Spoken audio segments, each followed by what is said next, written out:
அது கடந்த வருடத்துல இந்த உலக வர்த்தக ஒப்பந்தத்தில் விவாதம் நடந்தது. இது 15 வருடத்திற்கு முன்பாகவே நீங்க மூன்றாம் உலக நாடுகள் ரேஷன் கடை மூலமாக மக்களுக்கு மலிவு விலையில் அரிசி உணவுப் பொருள் கொடுக்கக்கூடாது, அந்த மானியத்தை நிறுத்த வேண்டும், விவசாயிகளுக்கான மானியத்தை நீங்க நிறுத்திக் கொள்ள வேண்டும், நீங்கள் இறக்குமதி செய்வதற்கு வெளிநாடுகளில் இருந்து உணவுப் பொருளை இறக்குமதி செய்வதற்கு அனுமதி கொடுக்க வேண்டும் என்கின்ற மூன்றையுமே மேற்குலக நாடுகள், வளர்ந்த நாடுகள் தொடர்ச்சியாக முன்வைத்துக் கொண்டிருந்தார்கள். இதை இந்திய அரசும் உலகத்தில் இருக்கக்கூடிய மூன்றாம் உலக நாடுகள் அனைத்தும் சேர்ந்து எதிர்த்து வந்திருந்தார்கள். இதுதான் கிட்டத்தட்ட 15-20 வருடங்களாக நடந்த விவாதம். இப்ப நடந்த இது குறித்த மாநாட்டிலே இது குறித்து விவாதம் வரும் பொழுது நிர்மலா சீதாராமன் அவர்கள் அந்த கூட்டத்தை புறக்கணித்திருக்கின்றார். இந்தியா அந்த ஒப்பந்தத்திலே கையெழுத்திட்டிருக்கிறது, இதை ஏற்றுக்கொண்டிருக்கிறது. இந்த அடிப்படையில் 2017 இருந்து நீங்க ஃபுட் கார்பரேஷன் ஆஃப் இந்தியா சொல்லக்கூடிய இந்த குடோன்ல அரிசியை சேமித்து வைப்பது என்பதோ கொள்முதல் செய்வது என்பதோ செய்யப்போவது இல்லை. விவசாயிகளுக்கு மானியத்தை நிறுத்தி விடுவார்கள். ஆனால் வெளிநாட்டில் இருக்கக்கூடிய குறிப்பாக அமெரிக்கா எடுத்துட்டோம்னா அமெரிக்காவிலே அந்த விவசாயிகளுக்கு மானியம் கொடுப்பதை அமெரிக்கா நிறுத்தாது.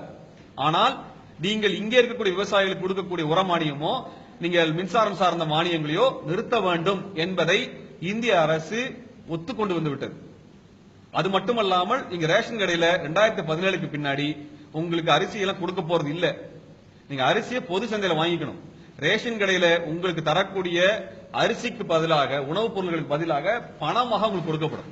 எப்படி கேஸ் மானியத்தை கொண்டு வந்தாங்களோ அது போல அதுக்கு மானியம் கொண்டு வர போறாங்க. இதுதான் இதுக்கான ஆதார் அட்டை கொண்டு வரப்பட்டிருக்கிறது. இதற்கு பிறகு ஏழை எளிய மக்களுக்கு குறைந்த விலையில் இதுல அரிசி கிடைப்பதற்கு வாய்ப்பு கிடையாது. இப்ப என்னன்னா நீங்க இங்க அரிசி உற்பத்தி பண்ணுவீங்க, வெளிநாட்டிலிருந்து அரிசி இறக்குமதி செய்ய போறாங்க.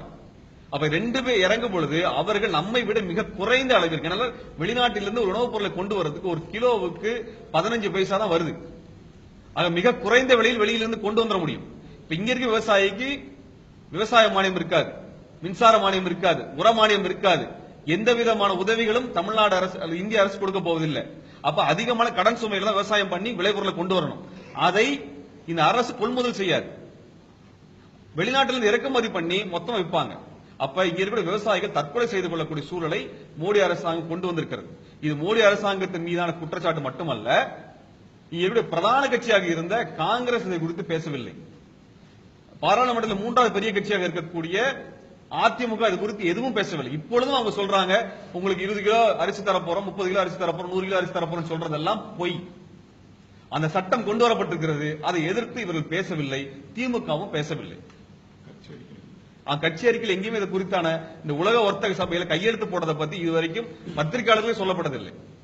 மிக ரகசியமாக மூடி மறைக்கப்பட்டிருக்கிறது, மிக ரகசியமாக மறைக்கப்பட்டிருக்கிறது.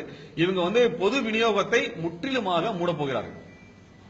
இதைத்தான் நாங்க மிகப்பெரிய ஒரு ஆபத்தாக, ஏன்னா இதில் இருந்து உங்களுடைய விவசாயிகள், நெசவாளிகள் அனைவருடைய வாழ்வாதாரம் முடிக்கப்பட்டுவிடும், ஏழை எளிய மக்கள்.